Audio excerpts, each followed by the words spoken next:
Hello, everybody. Welcome into the Casual Sports Podcast. It's Friday, everybody. You know what that means. NFL preview, meathead of the week, highlights of the week, a full show coming up here. As always, I'm Alec Berna. That's Mike Wolfgang. And on the far side, Matt Morrison as he continues to deal with bad internet. As always, we got a lot of stuff. We got a ticker going across the bottom of the screen now so you can see exactly what we're talking about, when we're talking about, or just whatever we're talking about for the whole day. So we got a big day planned. And Matt, you and I have big plans this Saturday. We're going up north to Perry to see the undefeated number 4 Garfield take on the also undefeated number 1 Kirtland in what might just end up being either the greatest game we've ever seen or potentially the biggest upset in high school football history here for the state of Ohio. And, you know, both teams are undefeated, so you're like, upset, really? But if you look at what Kirtland has done, they are on a 52-game win streak coming into this one. Everything on the line. 3 straight perfect seasons ending in a state title. Their last loss came December 2nd of 2017 when they lost to Marion Local in the state championship. This team is one of the greatest teams the state has ever seen, and at the moment, they sit 7th place in all-time best football programs. Garfield comes into this one as if it's David versus Goliath. Both teams, they seem pretty even on paper, though. So that's the one side of this you look at and go, well, you know what? It's been a great past for Kirtland, but what matters is right now. And right now, both these teams look pretty even, and I think that's the biggest point. About 2 points separate them between points for per game for this season, and then defensively, it's about a 1-touchdown favorite in the way of the defense for Kirtland. Kirtland allows 6 points per game. Garfield allows just 13.5.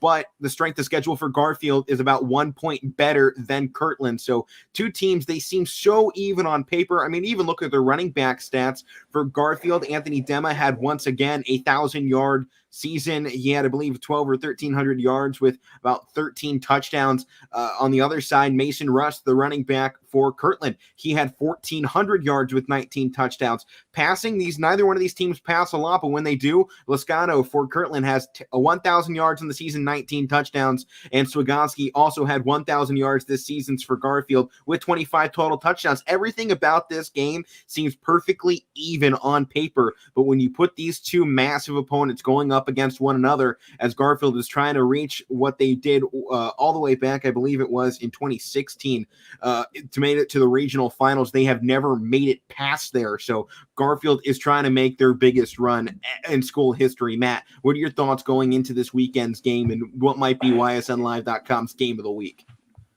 I mean, this is going to be a showdown, and, you know, we were talking about this earlier. I mean, we're going to be right smack in the middle of it. These teams are going to go back and forth.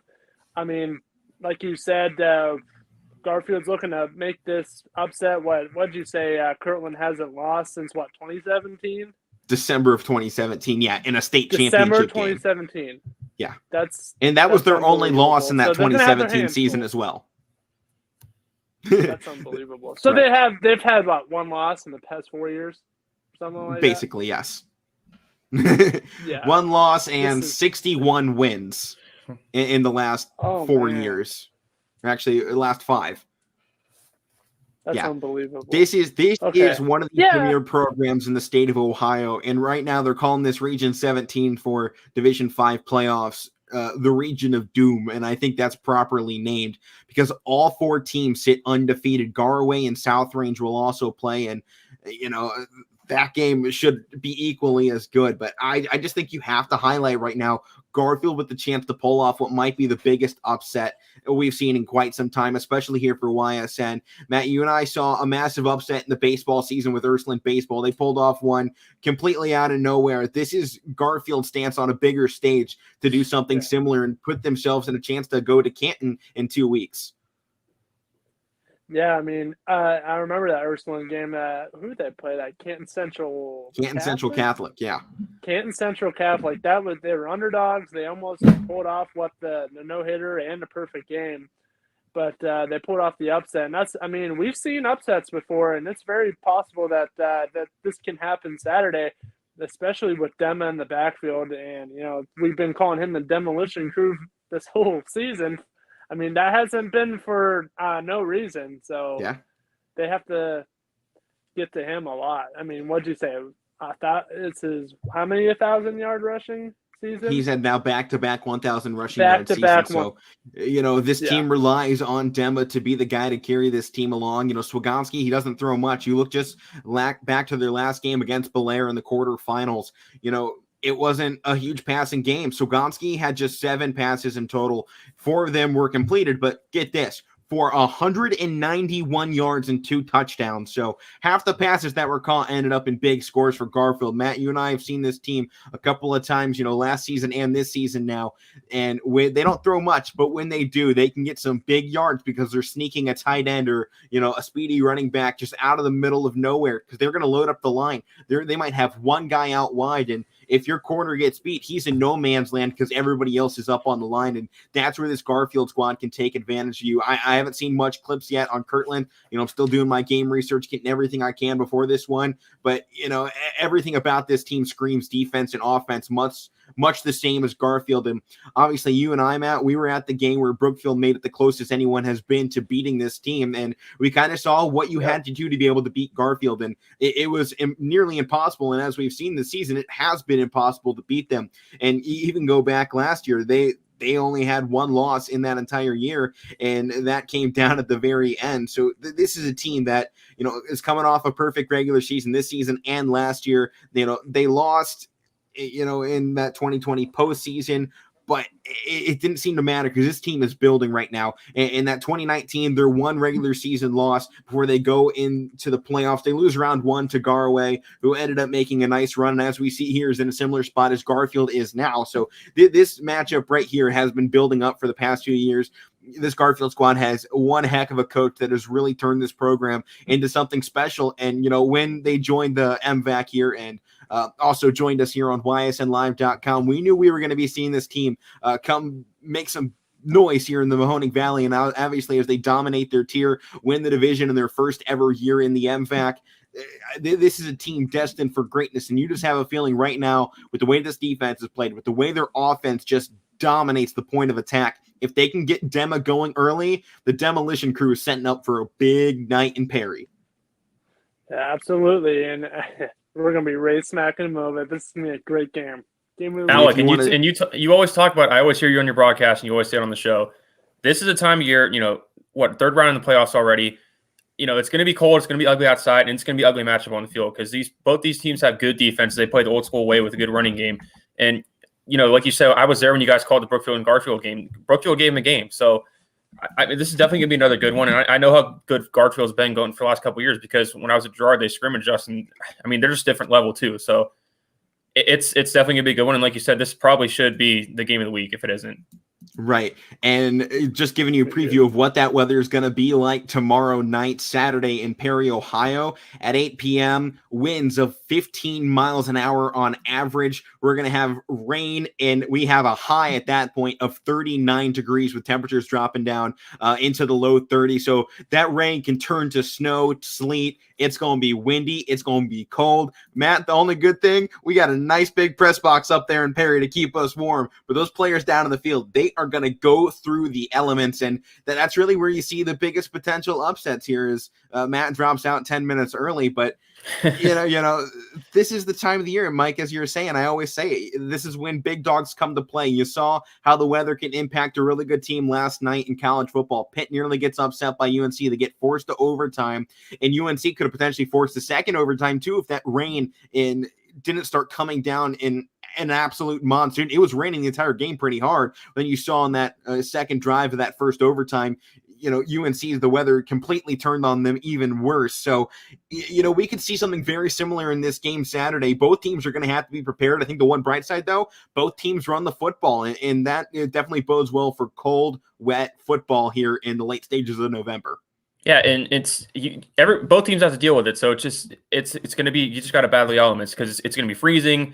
It's hard to play when you're ice cold because you got all the pads on you and you get cracked and it hurts even more when you're freezing. So, and last night you talked about the rain. It's hard to play in the rain. So at this time of year, you don't know what you're going to get with the weather. And I know you always talk about on your broadcast, Alec, you have to, aside from the weather, we're in the playoffs right now. You got to find ways to win. And it's just 2 miles from the lake, too. So you have to keep in mind, this is far east side of Cleveland. This is, right on the edge of that snow belt we talk about. And this is where you're going to get the biggest weather systems here in the state of Ohio. So Perry is going to put us through the ringer. And I think the one thing coming out of this is the winner of this one might end up winning it all, because they will have had the hardest test ever in this game. And if neither one of these teams wins it out of this two, that's a shame, but they probably lose it next round because they're just so exhausted from this absolute battle we're going to get here tomorrow night. This is and we talk, like I said, with the good defenses and the good running games for both sides, when you get in the scoring position, you have to capitalize on it. And I heard you on your broadcast last week when you were calling my Girard Indians. They weren't able to do that at the beginning, and they were able to find something at the end, but it was too late. So you got to keep yourself in striking range, and especially when you're going up against a team that has a good defense, you got to be able to capitalize. Yeah, I don't know. That's for sure. And Matt, I don't know if you just called it the Cold War. Is that what you're saying? Yeah, it's gonna be cold. All right, we got the Cold War between, the number 4 Garfield, number 1 Kirtland, both teams ranked in the top 10 in the state anyways for their respective division. So this should be an absolute battle. But guys, we got to move on here to another cold weather sport. The Carolina Hurricanes get to host the Philadelphia Flyers tonight at 7 p.m. I don't expect anybody to be watching this one. Hurricanes are favored at -1.5, but YSN has games on tonight. So anybody tuning in right now should probably be tuning into those as well. More playoff football, and I believe soccer is still going strong as well, and volleyball up there. So make sure to tune into ysnlive.com tonight for that. But let's get into some hockey here. Flyers, Hurricanes. Hurricanes are 10-1, man. They have been on a hot streak as of late. Philadelphia, this is obviously a great team. They're always up here in the rankings, and everyone's always waiting for the Flyers to make their big runs. What are your guys' thoughts coming into this? Yeah, so, I mean, Hurricanes are undefeated at home so far. I think they're 5-0 at home. And the Flyers are 3-1 on the road so far, which is good, but they've been struggling to score the puck, Matt. So that's going to be something they're going to have to fix tonight if they want to win on the road in a place that's been tough to win so far, with the Hurricanes being 5-0 so far. So we'll see. What do you got on this one? I mean, the Flyers, I don't like them, but they're led by good analysis. Good players. That's why I don't like them. I mean, they have some good players. Couturier, the guy can dish that puck out, 7 assists on the season. And then, Giroux, that guy, 5 goals, 12 points on the season. I mean, they're sticking with it. 6-3 and 2. That's not bad. They're 3-1 and 1 away. And then, like you said, the Hurricanes. And weren't the Hurricanes bad last year? I don't. They were decent. I was talking. They had a great season at least to start.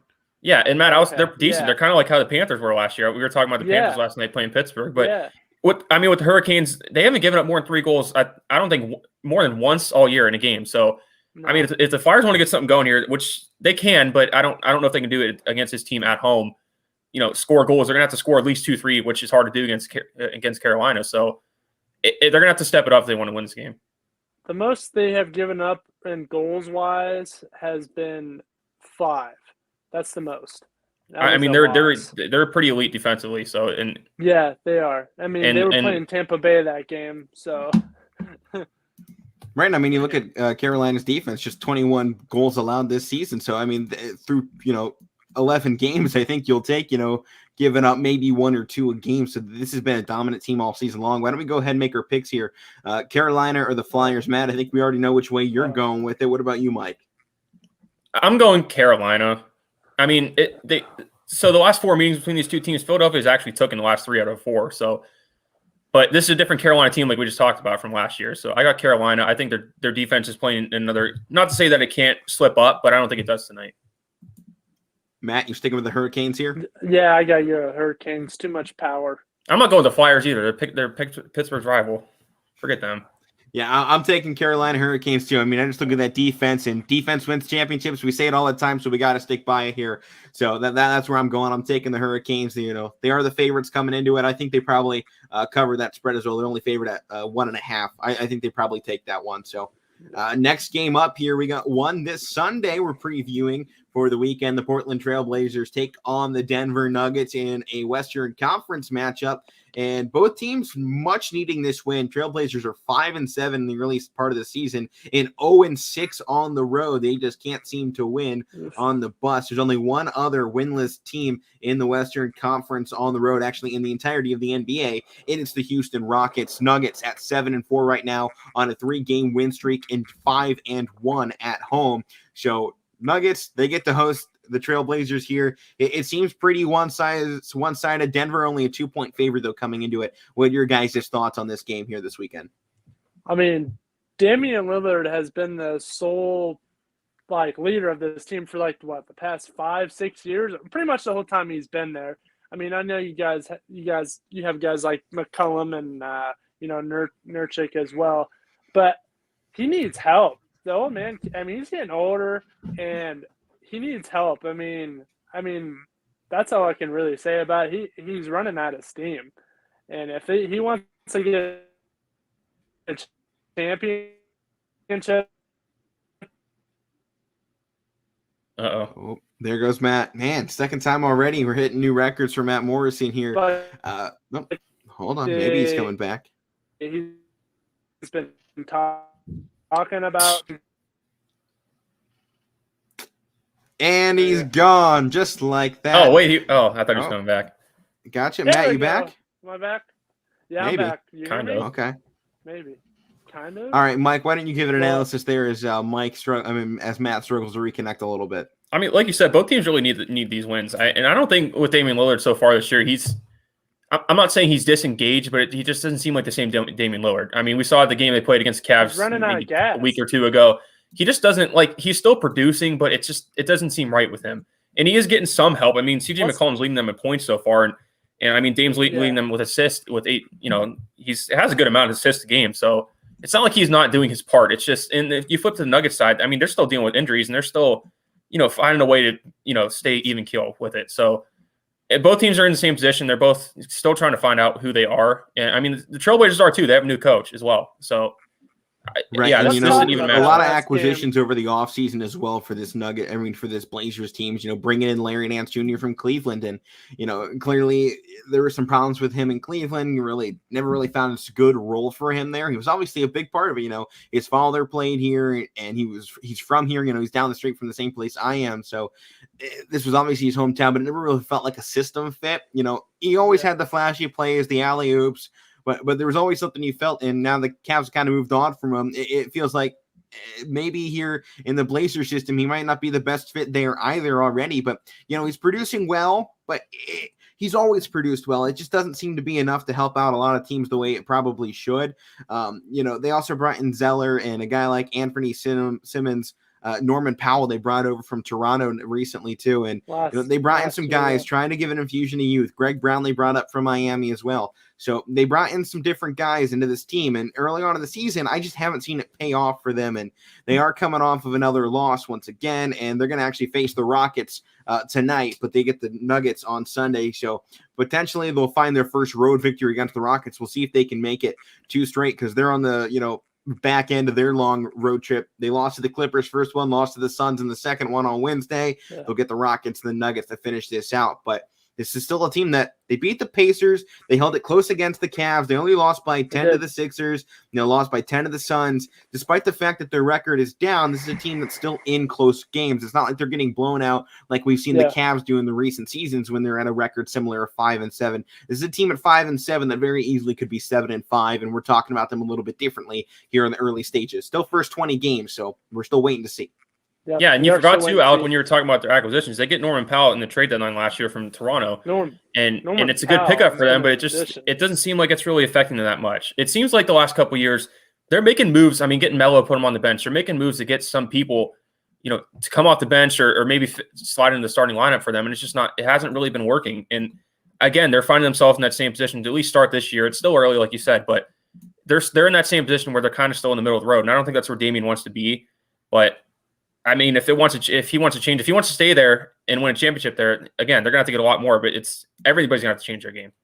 That's for sure. All right, why don't we go ahead and make picks here? Blazers versus Nuggets this Sunday. What are your guys' final thoughts and prediction? I don't know. This is another tough one. I mean, both teams are dealing with injuries. I mean, Portland still has Norman Powell out. Denver still has Murray and Porter Jr. out, but. I guess I got to go Portland here. I think they need it more, and I'm going to go Portland. All right. I got to go Portland as well here. I say they come back and get the win. I think Dame Time's going to come around. He got a couple games ago when they played the Cavs, he missed that game winner against the Cavs, and he was going for that corner 3-1 that he really never misses, and he missed it. And I think that ran a thought through his mind like, hey, I need to step up my game. And I think that's what's going to happen tonight. All right. Well, I'm actually going to go the other way with it. Denver, they've been good at home, just one loss there. And obviously, Blazers have been terrible on the road. It's a 2-point favorite. I'd probably take Denver Nuggets, probably +7 in this game. I like them a little bit better. So I'd go on the Nuggets side. Even with the injuries, they seem like a complete team. And that's kind of what we've talked about all season. When a team's dealing with injuries, can they show the fact that they are still a good team? And I haven't seen that from Portland. I've seen it from Denver. That's why I'm going with the Nuggets here. Next game up on our slate, Thursday Night Football. We had fun in this one. Here's Miami. Pulls off the big upsets and keeps the AFC North even tighter once again. Baltimore Ravens followed the Dolphins 22-10. Jacoby Brissett didn't finish the game. Tua actually had to come in.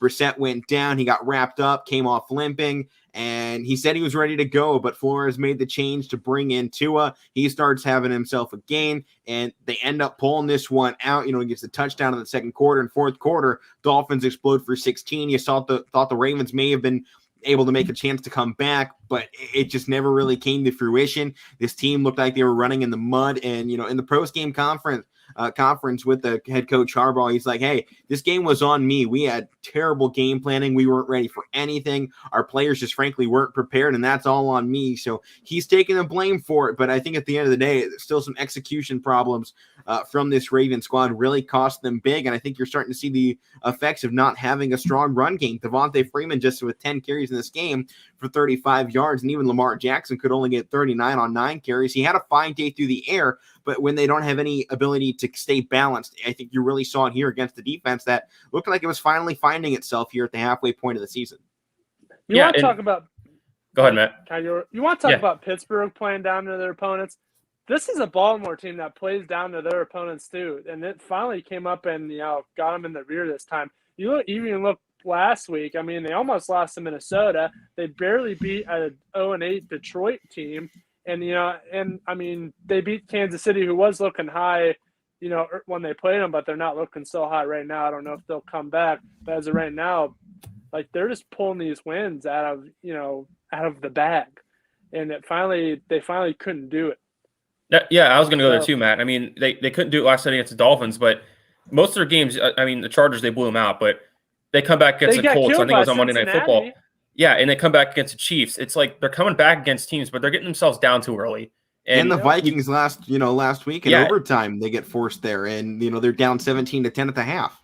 And I mean, it's good to do that. It shows that you're able to come back from any lead, and that definitely helps in the playoffs too. But it's when you get in the playoffs, like we think this Ravens team could still, win the division potentially, but if not get in the playoffs, because we're expecting there to be 3 teams out of this division.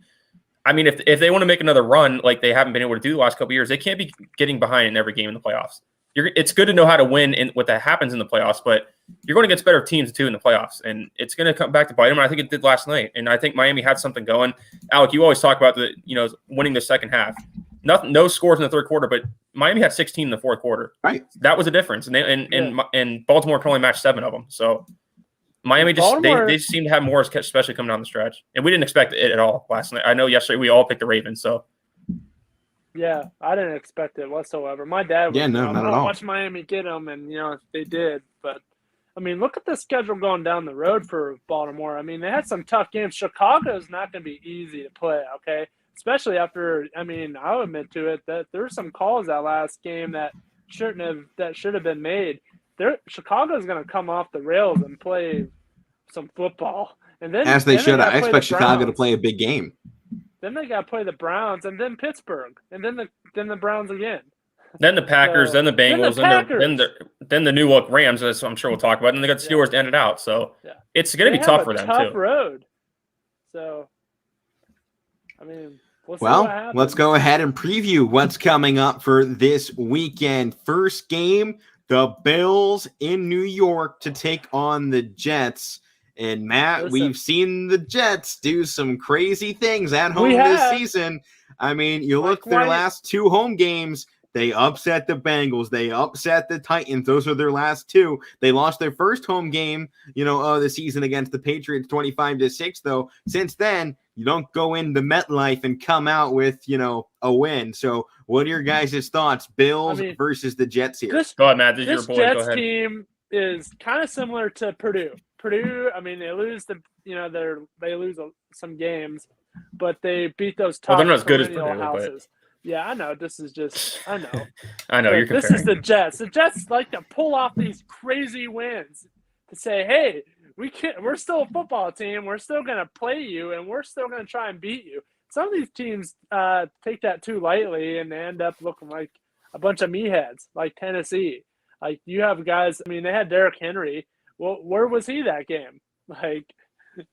It's unbelievable. So the Bills have to come and play, especially after that embarrassing performance last week against the Jaguars. So and Alec, I believe the Jets are getting your boy back too. Mike White. He's already been announced as the starter this weekend. But, I think you still have to give credit to this Buffalo Bills defense. This is one of the best defenses we've seen in a long time in the NFL. And despite the fact they might not have had the biggest games recently, they're starting to maybe slip up here and losing their spot as the best team in the AFC at the moment.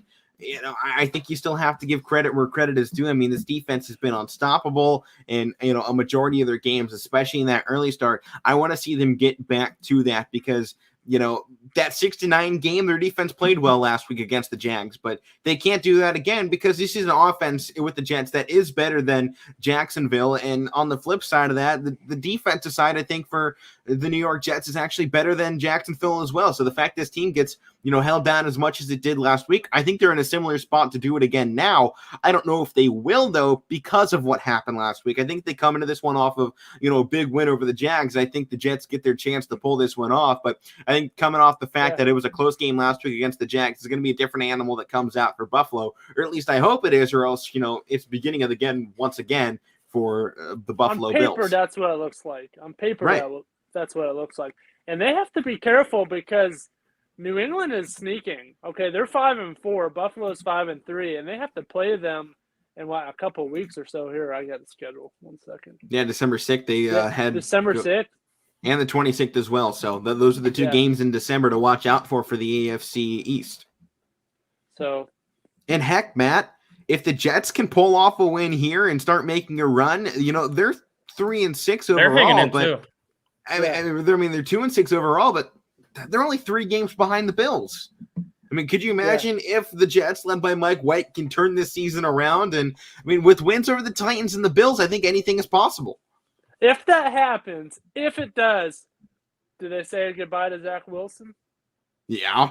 You got to consider at least. If that happens, will you shave your eyebrows? No, I will not shave my eyebrows. Try to get something there. We'll have to make some type of bet. I'll shave my head. Okay. No, you won't. If the Jets make the playoffs, Matt goes bald. I would just color it. I wouldn't shave it. You've been working on it. I don't know what you got going on. Take it all off. All right, so let's go ahead and make picks, guys.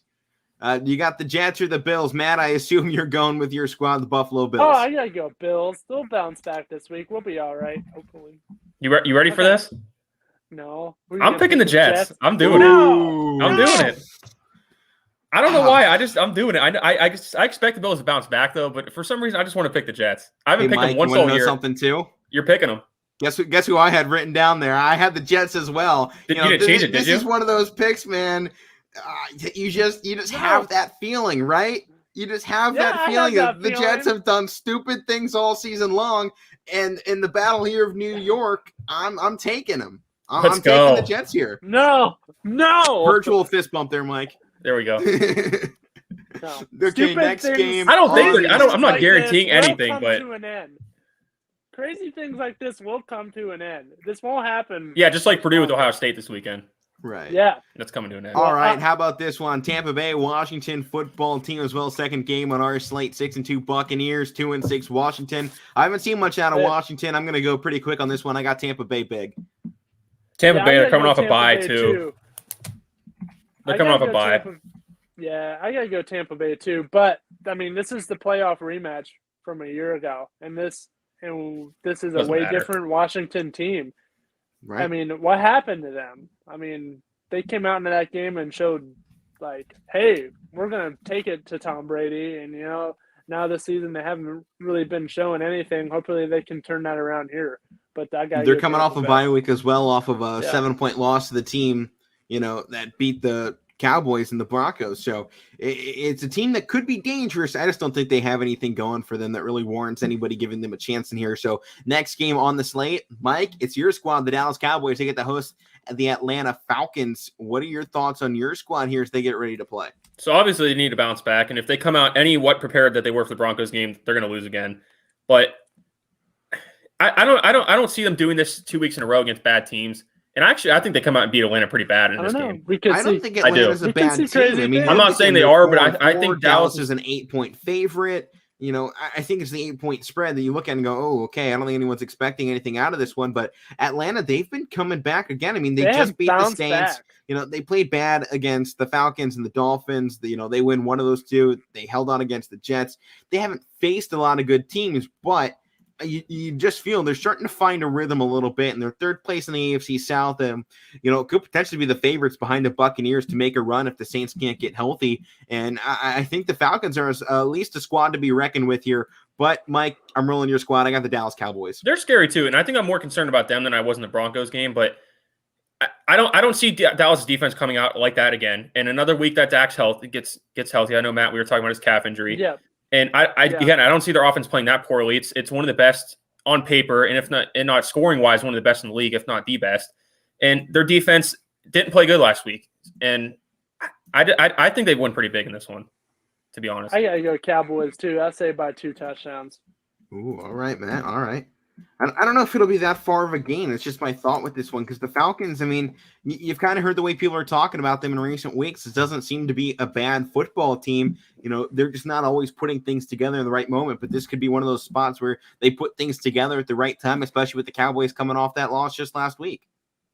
Yeah, and against a team that's pretty much the same as, I mean, you can maybe say Atlanta's a little bit better than Denver, but these are 2 winnable games, and I don't see Dallas losing 2 straight games at home that are supposed to be wins. And I see their defense bouncing back, and I see their offense bouncing back, because they didn't do anything right in that game. And I think they come in more prepared. They weren't prepared for that one. And to me, it's on Dak Prescott too. He's the leader of this team, and he's gonna have them ready. All right. Well, we'll see if that ends up being the case. Next game, the New Orleans Saints, the Tennessee Titans. What are your guys' thoughts on this one? This Tennessee squad, there's something. We thought with Derrick Henry out last week and out for the season that they were going to be, all over but the shouting, but they actually turned things around, and their defense won the football game. I think the one thing you can say, though, is you can't always count on your defense to score touchdowns, and that's probably the big thing you look out of this game. But they do have a win streak going on that's actually fairly impressive here, especially considering who they've gone against. They've won their last 5, and they've done that against the Rams, the Colts, the Chiefs, the Bills, and the Jaguars. The Jaguars or something, right before that was their loss against the Jets. So you forgive those first 2 games, but since then, this team has been absolutely dominant. And, their defense won that game. Tannehill didn't play great. He did enough. And, they're going to find more on the ground, I hope, this week with Adrian Peterson, Dante Freeman. But I just don't know if it's going to be enough here against a New Orleans squad that, thankfully, for the Titans, is also dealing with some injuries.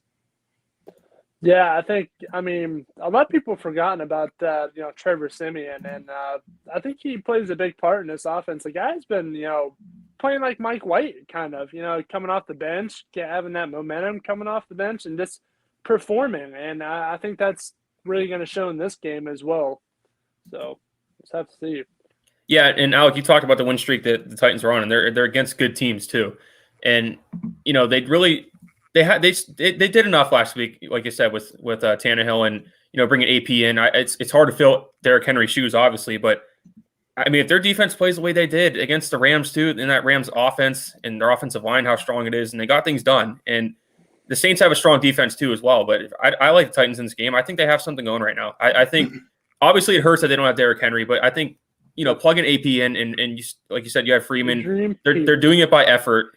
Doing by group effort with those guys, and they're still mixing the ball around. They still have the weapons on the outside. And I don't know how far they can go in the playoffs, but I still like this Titans team potentially to be the best team in the AFC right now. So I'm going with them. All right. What about you, Matt? I gotta go Saints. I just got a feeling. I'd say, last week, a lot of the defense made some big plays, and that's not going to happen every week. And I say this is week that, it's not going to happen. So I got to go Saints. Well, we have seen a lot of inconsistency, I think, out of both teams, and especially with the loss of Derrick Henry, we don't know what we're getting out of this Tennessee squad. And I at least want to read off this one stat before I go into my pick for the Saints.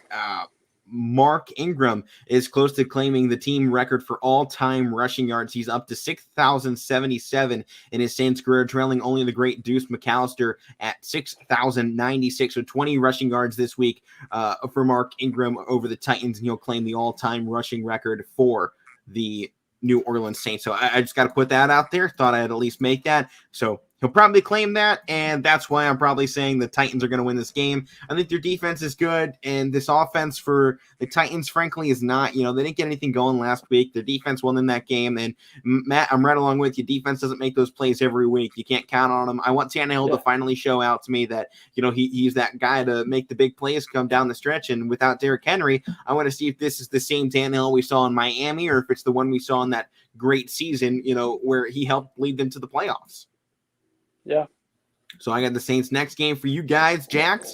Jacksonville versus the Colts. Colts seem like a heavy favorite, but remember, Jacksonville just beat the Bills, baby. Yeah. Think they can pull off 2 in a row? No, I don't.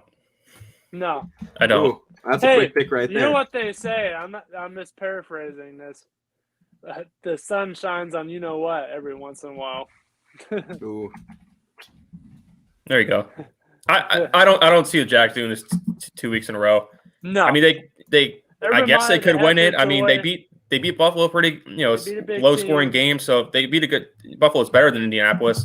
I would be surprised if the Jags won, but I don't know. I think the Colts need it more. And what are the Jags really playing for right now? Pride. I mean, yeah. I mean, I think at this point, I don't think you want to blow the draft pick. That's another thing too. Yeah. And T.Y. Hilton has just cleared concussion protocol and should be good to go this Sunday as well. So Carson Wentz gets his top target back once again. Hopefully, I don't think he'll be 100%, but hopefully he'll be enough to show off. I think with Xavier Howard still potentially being out, it's going to hurt this Jacksonville defense a little bit. So I'm going to take the Colts in this one. I got them probably winning this. I'd say it's a lot closer, but I still think it's a 10-point game. Yeah, that's what I'm thinking too. Yeah, I don't have complete blowout. 13 or 10. Yeah. I just don't think Matt, how about we go up to your squad now? The Lions come in to take on the Pittsburgh Steelers. This might be the quickest pick we ever have to make because the Steelers, they have a great defense and they're rolling along right now. And the Lions, they're doing everything wrong and they suck. Yes, they do. But we can't take them lightly. We can't call their lines. We got this win in the bag. We got to go in there and just do what we've been doing the past couple of weeks, and we'll come out on top. And I think that's what we're going to do. Najee's been. I mean, the guy's up for offensive rookie of the year. I don't know if he'll get it, but it's cool that. I like that. I like that he's in the conversation. For that, like they're talking about him. And the guy, I mean, he earns every yard. He fights for every yard.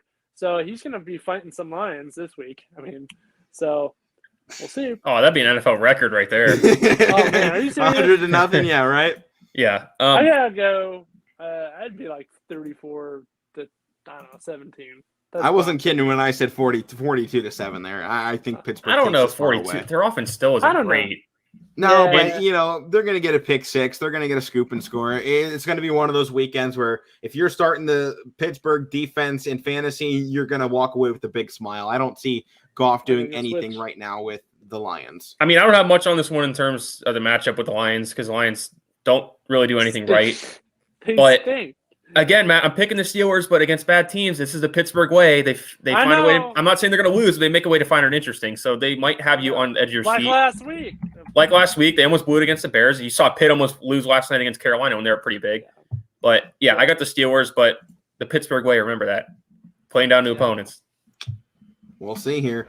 But next game on our slate, we'll switch it across the border there and see Cleveland, the Browns, take on the New England Patriots. A huge game, and both teams 5-4. This feels so even. I think the one thing, at least, Browns get to work with a little bit more experience. But Patriots, if they win and the Bills lose, they'll be in first place of the AFC East. If the Browns win and they can also be, I think, tied or in second place of the AFC North. Depends on how they would view the head-to-heads in that ranking there. I don't remember exactly how that all works. If Pittsburgh wins, I know we'll be tied for first. I believe if you win, you might actually jump into first. Potentially. So we'll have to wait and see. But, with the AFC North being as close as it is, it's must-win time for the Browns. They have a great slate here in these next 2 weeks to do it.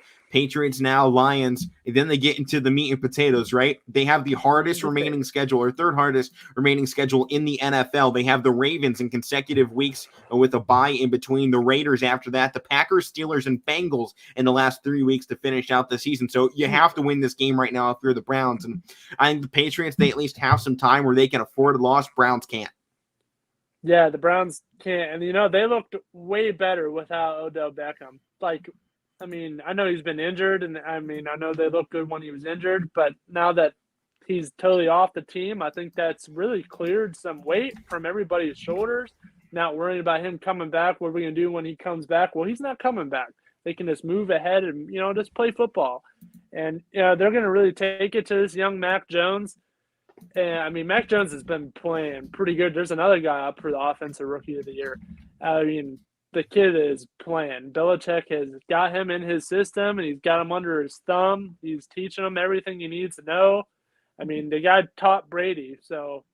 Right, and they're on a 3-game win streak over the Panthers, Chargers, and Jets. And remember, they took the Cowboys to overtime on October 17th. So this is a crew to be reckoned with, and they are on a hot streak right now. I just have one thing in my brain going right now is the same thing we just talked about with defense winning football games. It doesn't always happen. You can't rely on it. With the Titans, they have great defensive play, and they have, the two best pass rushers in the NFL right now. But you can't rely on your defense to make those plays every time. And that's what I'm concerned about with the Browns is they have a great front, 6, front 7. But once you get back to those defensive backs, they can get a little weak. And with the system coming into place with the Patriots football, you just get a lot of crossing routes. It's really going to test this defense here, and a lot of those defensive backs are going to be on the money. They're not going to be able to afford any mistakes in this football game. And I think at least if they do make a mistake, the one thing they hope is that the rookie quarterback gets rambled. And keep in mind, what is this kid's record in Foxborough? He hasn't won.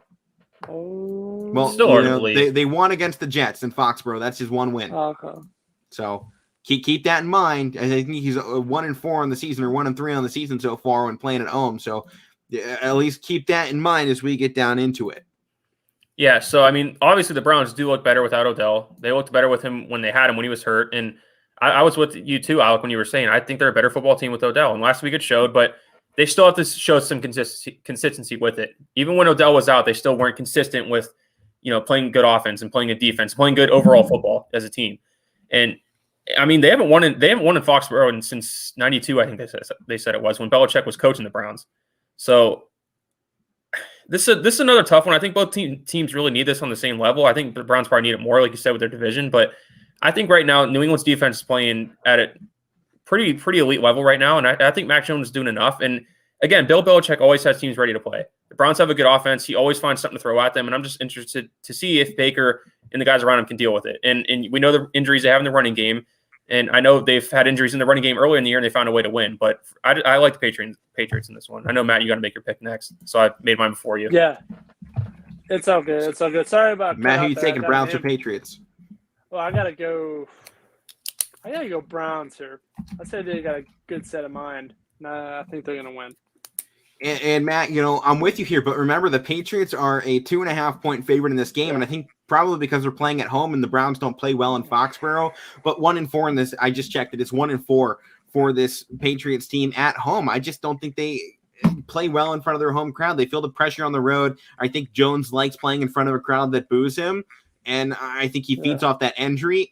I just, unless the home crowd's booing him here, which they might end up doing, it's a playing in Boston's a different animal, up there in the New England territory. So, he could very easily start getting booed quickly if they're, off to a bad start, or if he throws a pick six early in this game. I think the Browns defense, though, they play big again. I loved what they did last week. They played out. Everything was perfect in that game against the Bengals, and they needed to be perfect. That's Baker's team. He owns the Bengals, much like, Big Ben has owned the Browns. Baker, so far in his career, I believe, is 9-1 against that Bengals squad, and actually maybe 10-1 with that last victory. So, he's coming off his big win, his confident. Every time, the media starts dogging on him, he plays well. But now, media might be backing him up a little bit after that game, maybe a little bit more of the defense. I want to see how he comes back out and plays. I got my Browns. I think it's close, but, I definitely like what the Patriots have been doing. I don't think they can win it at home, though.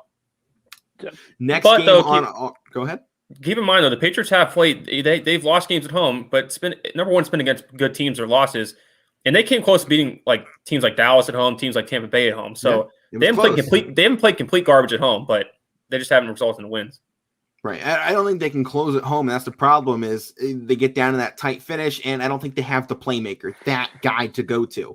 Right. And that's the problem. I mean, you see with the Browns, they have 3 or 4 guys on that offense you can probably go to. I mean, whether it's Hooper, Njoku, Chubb, Hunt, who might not be playing, Dearness Johnson, Jarvis Landry, if he's healthy. There's a whole slew of guys the Browns can go to come to the red zone in late stages of the game where I feel more confident they have the pieces to close things out and even look defensively. I mean, Browns have guys like Denzel Ward and Myles Garrett in there to lead this team around. And if we can get our big linebacker in there sooner rather than later, this is going to be a team that very easily could take the AFC North if they can get 100% healthy and play like they did against the Bengals. It's going to be really hard for them to do, though, if they want to make it to the top of the AFC North. I don't think they will do it, but I think it's a possibility. And at least on one side of it, I think they can at least take that wild card spot. Yeah, I mean, they're a team that I still think can go on a run, because this is a team we're expecting to make a Super Bowl run this year. So you don't want to play. They have all the hype. It's time to put up or shut up. So Minnesota versus the Los Angeles Chargers, another what should be fun game. Chargers have kind of been up and down, and we've obviously seen that this Vikings squad is a team that you don't want to play on a bad day, because they have been right up there with just about everybody they've gone against. And you look at them in their NFC North standings, they're 3-5, but they're in second place right now behind the Packers, 4 games back. And there's just nothing really you look at this team that goes, oh, yeah, this is a standout team. I could probably pick them to win a game on any given Sunday. But you also look at them and go, I don't know if I want to pick against this team on any given Sunday. Mike? Go ahead, Matt. You can go ahead. I'm just listening. We got Packers, Seahawks. Is that what you were saying? You weren't even paying attention. No, I wasn't. Vikings versus Chargers. No one's paying attention. Vikings. I got Vikings versus Chargers. Come on, guys. Are you kidding I got Chargers. I got Chargers. I don't even have an argument in this one for them, or for the Vikings. I mean, I just don't like what they have. And we talk about with Bo Nix all the time in college. I don't think you don't know what you're getting with Kirk Cousins, and I think the Chargers need this one a little bit more. So I got to go them at home.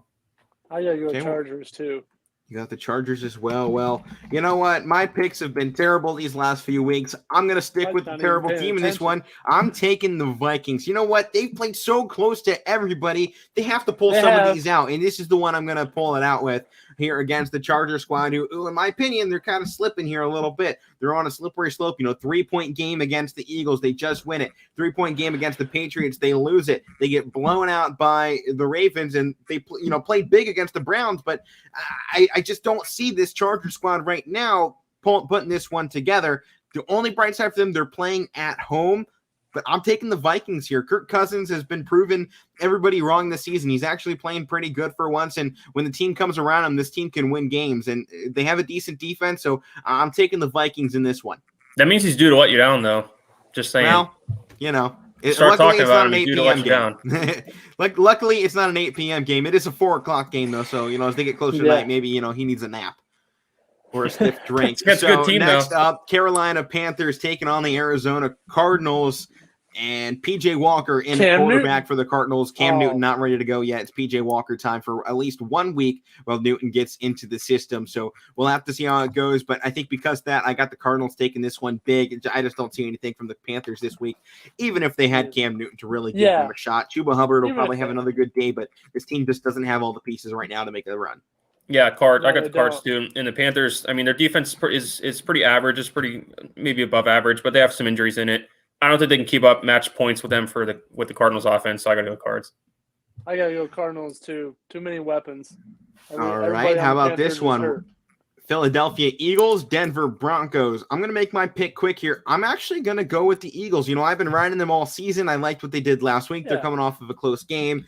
I just think they got a lot of things working for them, and they nearly beat the Chargers. So I think they can do it here against the Broncos, who I think might be riding a little too much of a high after beating the Cowboys.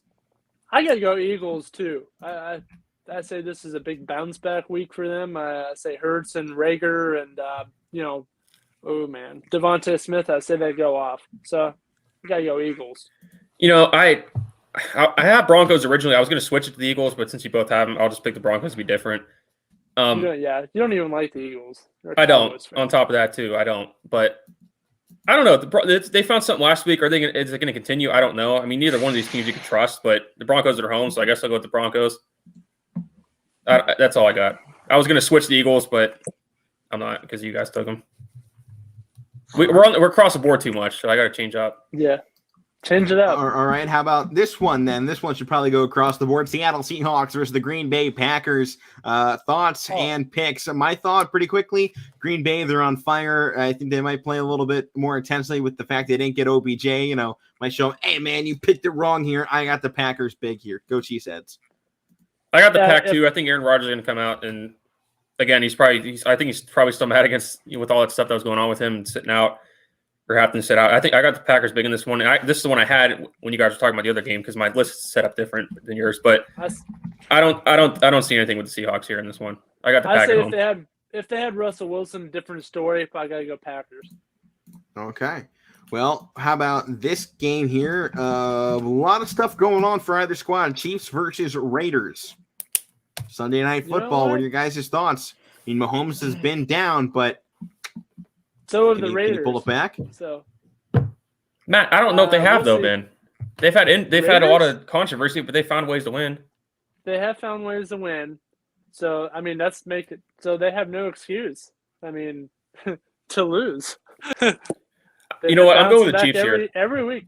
You're going to go to the Chiefs? I have a betting theory that Sunday Night Dogs, and it usually comes out. It's been good this year so far. And they're 2.5 point. They're getting 2.5 points. The Chiefs are. And I still think, even though they're playing bad, the Chiefs so far this year, they're not who they are. I still think they're still lethal on offense. And I think they still have to change some things, but I still think they get on a run here. And we talked about with them a couple weeks ago when they got that win against the Giants on Monday night. I know it was against Giants, but the games they had coming up, right? They had the Raiders, they have to play Dallas, they got Pittsburgh, they have other teams coming up too that are tough. And I think if they want to get back to where they were, they have to win this one. And I think they're going to win it. I say the Raiders are going to win. The Raiders have kind of owned the Chiefs. I think they've beaten them up last year a couple of times as well. I think they might have got a win from them, I think. But I got to go Raiders here, following all the controversy. I say they fight their way through. I think all this stuff that's going on, losing, oh, man. Arnett, Ruggs, Gruden. Arnett. Yeah. Coaching changes, all this stuff. The main man here is Derek Carr. Okay, this guy has had a clear mindset. He has made clear statements about everything, and he has not let any of these situations kept him from doing his job. He still goes out and plays like, hey, it's okay. We're still in this. We can still get through this. We've been through tough times before. Let's get through this. I gotta go Raiders. Raiders take it. Well, I'm going the other way on this one. I haven't liked what I've seen out of Las Vegas recently. Yeah. They've obviously had a lot of stuff going off the field. I just don't think it's translating well onto the field. And, this last weekend, they lost to the Giants. They had a good game before that, and they were on a win streak before that. But I just see right now the Chiefs, they're finding some sort of a rhythm, and more so with their defense that we've been talking about has been really bad. You look at it now, the last 4 weeks. I mean, the last really 4 weeks, they put up the 27 points with the Titans. Before that, 13 to Washington, 17 to the Giants, 7 to the Packers last week. The defense is finding something, and with this defense, so goes the offense. I'm taking the Chiefs to take this one here on the road. I like it. Actually, it's on the road. They face once again in Kansas City, December 12th. Sorry. But that moves us on to one of our final two segments of the show, this week's highlights of the week. Matt, do you have a highlight so far for us from this past week, either from the show or from the sports world? Highlights. I had one. I kind of forgot about it. I got to just go. I mean, I like doing the show every week. Being on here. Thanks for the opportunity, YSN, putting us on here. And we're going to keep rolling. So, well, Matt, how about I give one out for you? The Miami Dolphins last night, they ran a screen pass for a lineman, and he jumps up over, a safety, flips, lands on his head, gets the ball across the end zone for a touchdown. It gets called back, and the poor big man loses his touchdown. It should have counted. That was sweet. It should have counted. Give him the rock. Give him the rock. Give him the rock. I know your highlight, so I'm going to save yours for last. I'm going to go. Okay. I'm going to go. We had college basketball back this week. I'm going to go with our school, YSU, playing my overall favorite, Penn State. So I'm going to to go that. Well, Matt, you got another one? Go ahead. I gotta go Coach K and Duke. 40th, first game win. Oh, there's audio cut out. Matt, you got us? There we go. I keep getting Amber alerts. Yeah, I know. So. I got one too. Yeah. What was your highlight there? You cut out. Well, I'll just go ahead and give mine. And Matt, you get ready to give out your meathead of the week here in a minute. Mine has to come. Andy's gone. So mine has to come from last night. Buzzer beater, UC Riverside over Arizona State. Early on in the week here in the season, we already have one. This one came from 90 feet at the opponent's side. 3-point line. Actually, it was closer to the free throw line than it was to the 3-point line. And this one just got launched across the floor. If you want to go see the highlight, go check us out on Twitter at Casual Sports Rep, and you can see it there. It's one of our most recent retweets there, right behind Cam Newton getting signed by the Panthers, officially putting Sam Darnold on the IR. So it's right up there. If you want to see the clip, go check it out. Huge win for UC Riverside early in the season. But Matt, without any final ado, how about we give you the big screen here? This week's Meathead of the Week. All right. Hopefully I don't get an Amber Alert when I'm doing this. That's what I've been cutting out. So this past Meathead of the Week, this happened about 6 days ago, the Atlanta Braves World Series parade. One of the guys that pretty much led them to the World Series, closer, relief pitcher Tyler Matzik, was arrested by cops. Thinking that they tried to arrest him. They thought he was a fan, but they let him go. I'm like, how do you not realize who that is? Especially at his own championship parade. The guy was one of the sole reasons why they won the World Series. Okay, and you don't know what he looks like. Great job, great. And that's and the thing too, Matt. He had his jersey on and he was inside the parade routes. And I know they might have thought it was a fan, but like he was supposed to be there, and it looks, it's him. So that's on them for not knowing. Dude, I can only imagine what he said to him. He's like, "Hey, it's me."